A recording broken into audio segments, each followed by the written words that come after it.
I thought the hard part was getting pregnant.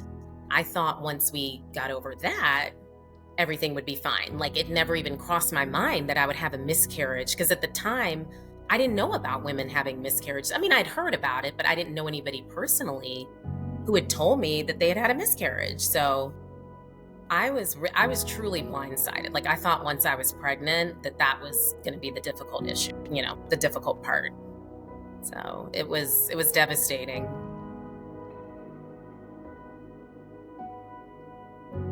So I'm Nichelle Sublet. I am a fertility advocate. I've been in this space for about 7 or 8 years, actually. Just started a business, Start Asking Fertility LLC, where I am fertility coaching. So it's something I've been doing for a long time, like I said, about 7 or 8 years. Thus, I want to be the person that I needed when I was going through my infertility struggles. So, kind of segueing from there, tell us a little bit more, really at the beginning of your story. When did you notice, when did you, I guess, even want to start maybe conceiving, and really what was the start of everything? Yeah, so the start was when my husband and I got married, which was in 2013. I knew I immediately wanted to start trying to have kids.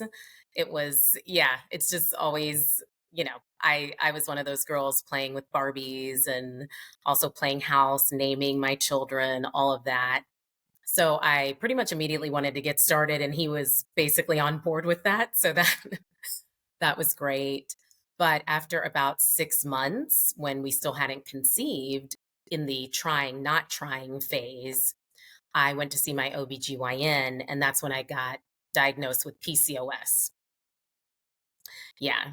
So polycystic ovary syndrome. She determined that I was not ovulating, so thus was not getting pregnant, even though I didn't have other signs and symptoms. So that was an interesting thing for me because I didn't know that I had it. I mean, I did have irregular periods. I would say that was like one of the biggest symptoms, but I didn't have the like male pattern balding or obesity, things like that. I had heard of it because I learned about it in biology class, but other than that, I never thought I was a candidate for it because again, I assumed that you had to have obesity, weight fluctuations, insulin resistance. I didn't have any of those signs or the male pattern hair growth, even. Wow. And how did you get tested too? I think that's always a question for people, is if, especially if they're not having the symptoms, how are you able to figure this out with your doctor? Yeah, so the testing was a couple parts. So one was having the blood tests done. So I think it was 3 days after my period started, I would go in and have the lab do the blood draw to see if I had ovulated. The doctor was able to tell on like a number scale. And the second part was ultrasound. So the ultrasound showed what she called chocolate chips all over my ovaries, and that indicated. So it was kind of a two-part. Yeah. And then what was that conversation with your doctor as far as, what PCOS means as far as fertility? So she told me that I would be able to get pregnant, but it would be harder. So at the time I was only 30, and she's like, "Oh, you're a perfect candidate for Clomid. You can get on that and, hopefully that will make you ovulate and then you'll be able to get pregnant." So that first month I got on Clomid and did ovulate because she did the testing at day 3. And so I was so excited. And then lo and behold, I had that positive pregnancy test like 2 weeks later. So my husband and I were thrilled. And I was kind of shocked, like, oh, wow, it worked right away. Like, okay, that was easy. Like, this is what I was thinking. And that was just the start, though. So I unfortunately had a miscarriage from that baby at about 8 weeks. And it was a missed miscarriage where, you know, she thought there was a heartbeat, there was a flicker. And then the next visit, there wasn't a heartbeat. And then it was like, oh, come back in like a week later. Let's just check one more time. And then there still wasn't a heartbeat. So after all that, like kind of the ups and downs of we see a flicker, now we don't, we see a gestational sac, but nothing's growing, like that whole rigmarole, it was determined that I had a miscarriage. So And emotionally, that had to be so tough, especially not knowing, and I think the waiting game too of, okay, well, just come back. Mhm. Well, what does that mean? Is there, and I think that has to be so hard too. it was very emotionally devastating, especially even hearing the words that, oh, your numbers haven't doubled, so I need you to come in. I'm immediately like, oh no, I thought the hard part was getting pregnant. I thought once we got over that, everything would be fine. Like it never even crossed my mind that I would have a miscarriage because at the time, I didn't know about women having miscarriages. I mean, I'd heard about it, but I didn't know anybody personally who had told me that they had had a miscarriage. So I was truly blindsided. Like I thought once I was pregnant that that was going to be the difficult issue, the difficult part. So it was devastating. Yeah. Next steps were she did some chromosomal testing to look, and it looked like there was apparently because I had a DNE procedure and it looked or DNC, I'm sorry, DNC procedure, and it looked like there were several chromosomal abnormalities with the baby. So after that, she sent me to a fertility clinic actually. So at that point, that's when we started engaging with the fertility clinic, which felt like a big step. But the first step with that doctor was to do letrozole, get on letrozole, which is similar to Clomid as far as making you ovulate.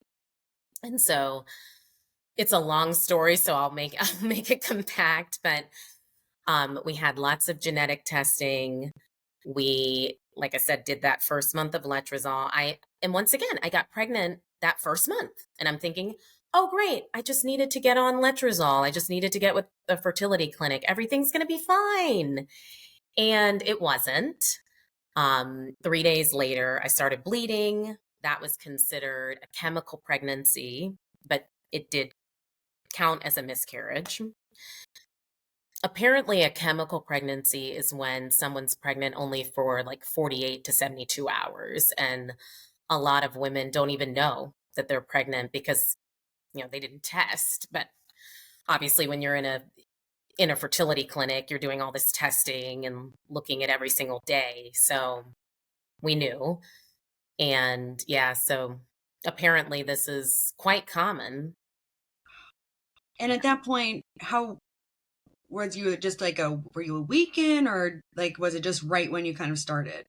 It was about 3 days after, yeah, after I saw the pregnancy test was positive, and I'm thrilled and we're celebrating only to be have my dreams crushed like 3 days later, just totally out of the blue because I was getting the testing done for my HCG levels to see if it was rising.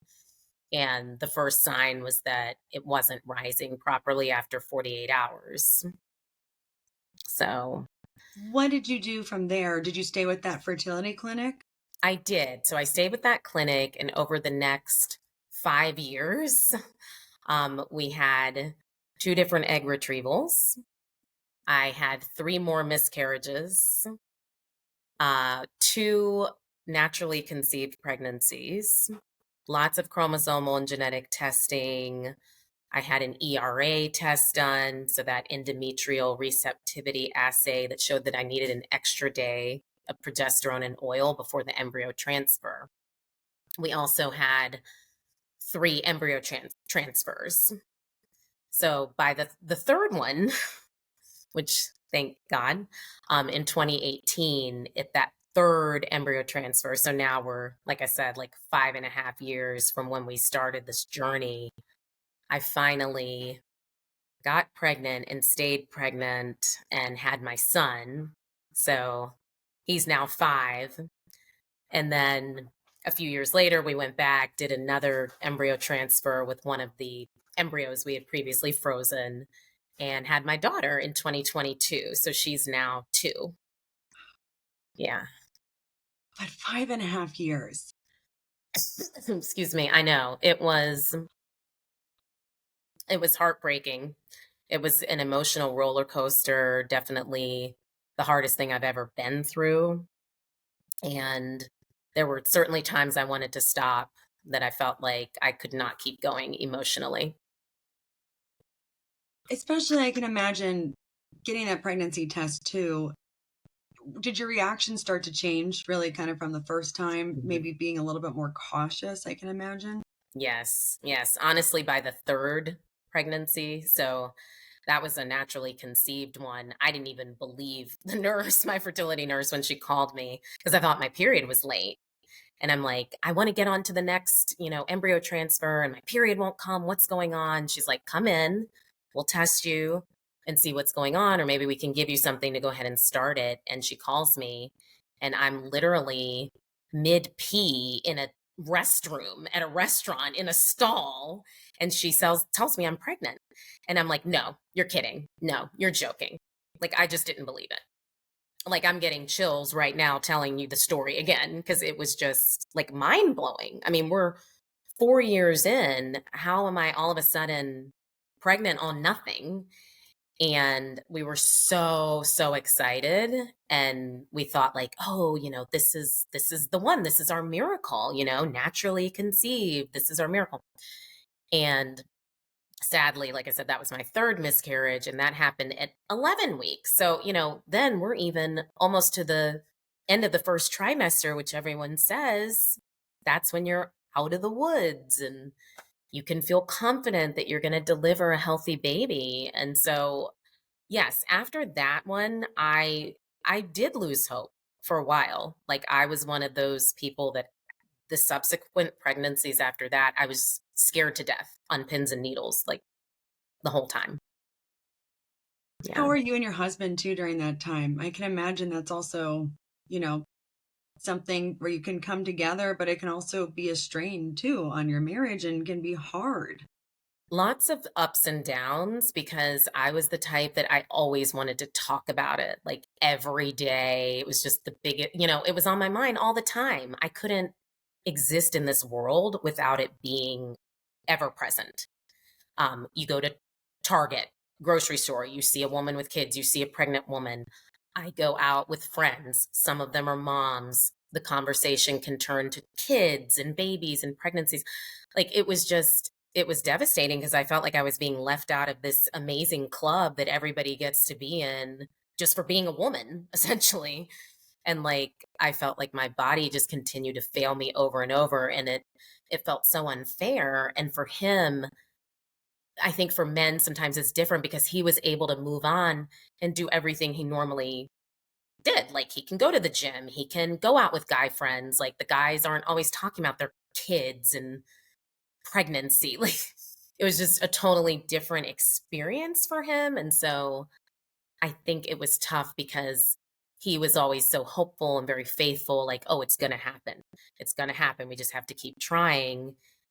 But he said, "But I want us to enjoy our lives, like, I don't want it to take over," and at times, I was letting it take over, so there was definitely a rub there where, like, I just needed to vent and have that emotional support constantly. Yeah, Mhm. absolutely. And it's something that you're also going through in a way alone. It's like, it's my body. This is happening. I need to talk about this so you can understand too where I'm at, and Yeah. thank you for sharing that. I really appreciate that. Yes. Kind of when you were working with a fertility clinic too, did they lay out a plan, especially when you were talking about like the embryo transfers and then conceiving naturally? What did that plan look like when they were talking about that? Well, it's pretty methodical. It's like, you come in, "Okay, we're gonna try letrozole for up to 3 months. If that doesn't work, we're gonna go on to IUIs, or the intrauterine inseminations." So my doctor recommended 3. We did 4 just to give it like one last try. So we did 4 months. And then when I didn't get pregnant on any of those, she said, I think we should move on to IVF, which I was fine with. Like, I felt like that was a guarantee because of everything I'd learned in school and hearing about celebrities who, oh, they did IVF and they had twins. Like, I feel like that was the narrative. Someone did IVF and they had twins. Like, it's just, that's what happens. So I was really excited to start that, and that was her plan. Also, they told us, because you're only at the time 31 by then, you're both healthy. There's no reason why this shouldn't work. And they gave us like a 60% chance of success. So I thought that was pretty high because we did the genetic testing for the embryos. So, like going into that first transfer, there was no doubt in my mind that this was going to work. Like, I'm 32, I'm healthy. We tested our embryos. Like, what could go wrong? So, that was the plan basically. And her plan also was to keep doing transfers until you get pregnant and stay pregnant. Like, she would tell us, I think it's going to work. You just have to stay the course. Wow. Yeah. So with IUI and IVF, what was the hardest part, or what would you say maybe were differences? I would say with IUI, that wasn't too difficult for me, honestly, because you take letrozole 5 days during the month, and then you go in and they kind of invert you. They insert the washed sperm through your cervix, goes straight into the uterus, and then you wait there for about 20 minutes. And it's actually relaxing. Like, they turn down the lights, they turn on the music, and you're like, for me, I was envisioning getting pregnant. This is my baby, praying. I was also doing acupuncture at the time, so I would go do an acupuncture session afterwards. So IUI, like, to me, that wasn't bad. IVF is another beast because it's a lot of stress on your body because you have so many injections. And when you're doing the stimming, which is generally 11 or 12 days, depending on the woman, it's intense because I was doing like 3 to 4 injections in my abdomen per day, and then you get really bloated and kinda sore, hormonal changes, mood swings. It would play tricks on my mind because I looked 5 months pregnant, but I wasn't. So, IVF is not for the faint of heart. I mean, and then you go do you go do the egg retrieval, which you're under IV sedation. So that's definitely a procedure. You'll spend some time afterwards just resting at home, may take a day or two off of work and kind of get back out there. But for me, it would take like around 2 weeks for my body to get back to normal and for the bloating to go away. So it was always kind of some time trying to get back to normal. Yeah, yeah. Yeah. So Yes. when you were able to get pregnant then with your son, bring us to Mhm. that moment. Remind me, Yeah. was that through? So that was through IVF, Okay, actually. So, with my son, that year before, I had competed in Mrs. North Carolina as in the pageant, and I won. And so that was at the end of 2017. So I spent the year 2018 actively preventing pregnancy. At that point, we had had 5 miscarriages, and my husband and I didn't want any upsets that year. Like, we really wanted to enjoy the year. I was traveling, making appearances, getting ready for Mrs. America, which was in Vegas. I had made infertility awareness my platform. So I was going out and speaking about it and connecting with women everywhere, like on the internet. I would get DMs, emails, phone calls, and trying to help other women get through their infertility journey. So that year, we just totally took off. I was crowned in November, and then in November of 2017, and then in May of 2018, we thought we would get potentially a gestational carrier just in case, because at that time we made a plan that I would try one more transfer myself, which would have been our third. And if that didn't work, we would use a gestational carrier, which, as you know, is extremely expensive. It is a lot. So we signed with an agency and started work on that while I was still Mrs. North Carolina. So to get to 20 to get to the actual transfer, like I said, this was going to be my very last transfer because I didn't feel like I could go through it again. But I did feel like more energized because for a year we had put all that on a shelf and I was just it was like we were dating again. Like we were just enjoying our lives again. Like it wasn't even a topic. We're like, let's just let this go. So I put all my focus into Mrs. North Carolina. And in December, so like right after I crowned the next Mrs. North Carolina, we went in, I did that third transfer, and that one stuck. And it was my son, Hudson. So the thing was, it was a very difficult emotional pregnancy for me because I felt like I had been robbed of everything, like robbed of getting excited or starting to think of names, starting to buy things, get your nursery together. Like I didn't want to engage in any of that activity for a long time.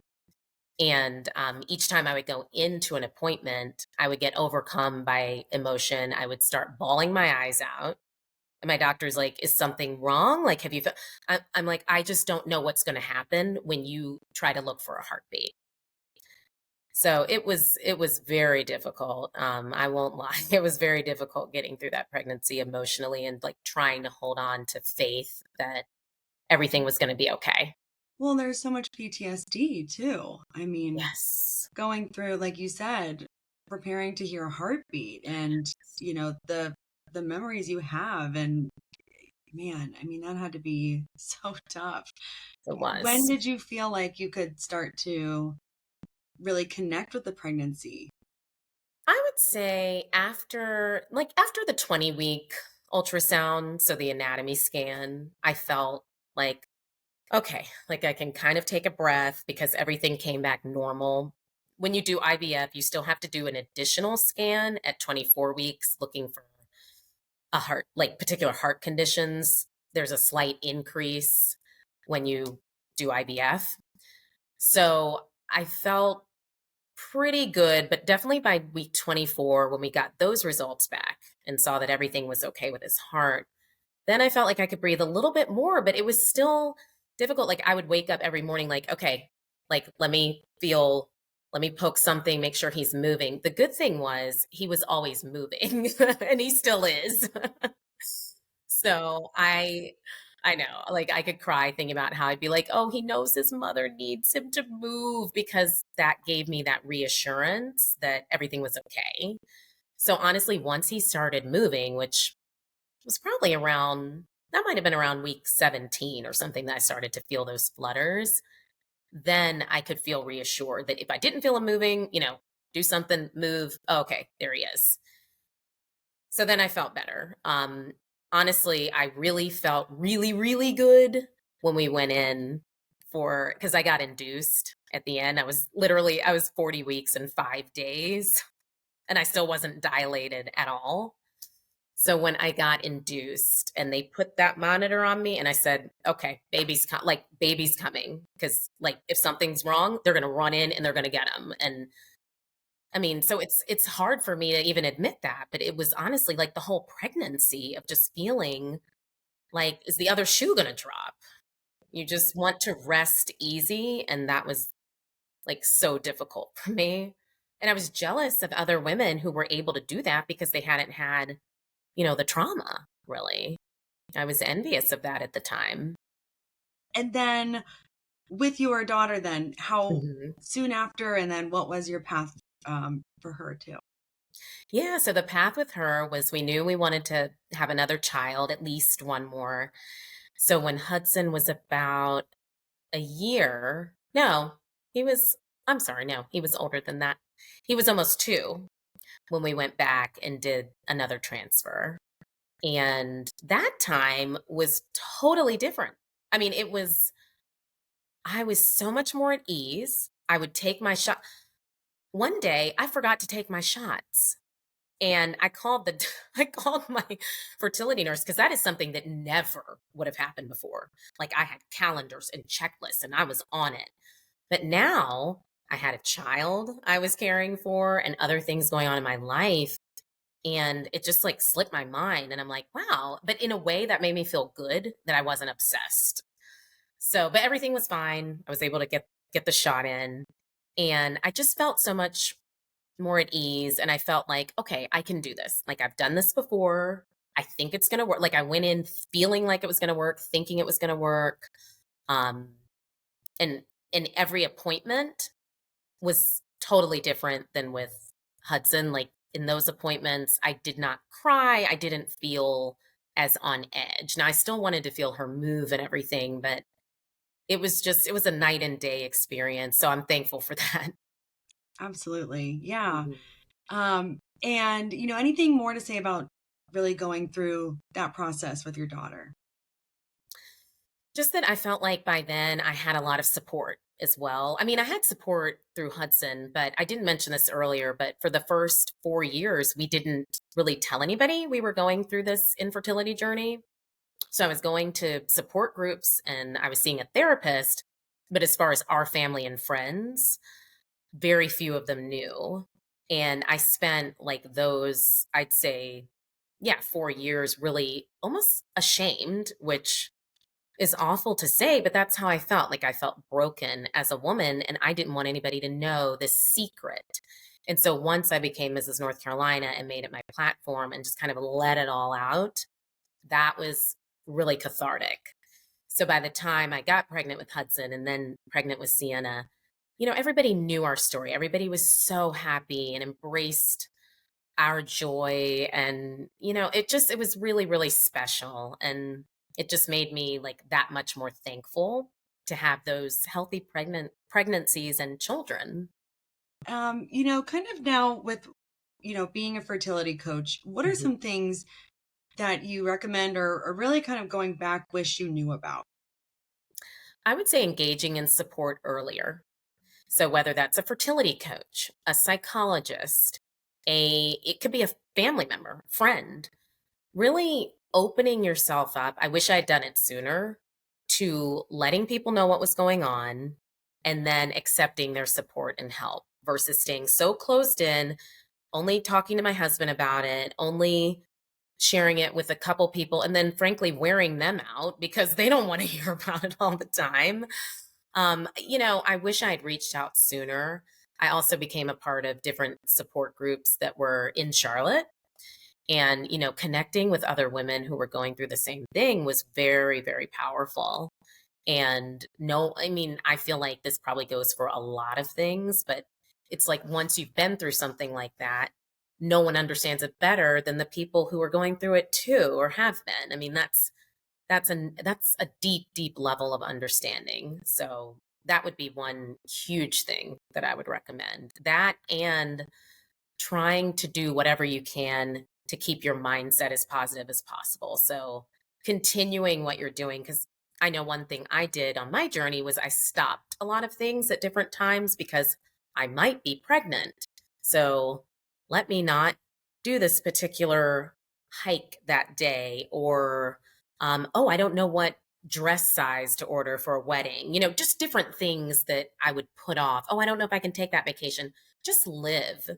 And if you need to alter it when you need to. I wish I had lived that way, which it's easier said than done, but it would have made my quality of life a lot better during those 5.5, 6 years. Sometimes you just have to say, okay, I'm going to take that trip. And if something changes, then I'll get an airline credit or, whatever it is. I try to live my life like that now as much as possible. Wow. Thank you so, so much for opening up and sharing your story. Kind of my last question is, you know, for those watching, just any words of advice or a message or just not losing hope. I mean, going through everything you did, you still had hope, which is just so incredible. I think finding that source that you can cling on to. For some people it's their faith or religion. Faith was really big for me. Some people it may be a person who can be there for you, or something you love to do, kind of what I was saying earlier, if you've got a hobby or something. But I would say pour into something that can help distract you and take your mind off of what you're going through, but help you to remain hopeful at the same time. So that would be my words of wisdom. And yeah.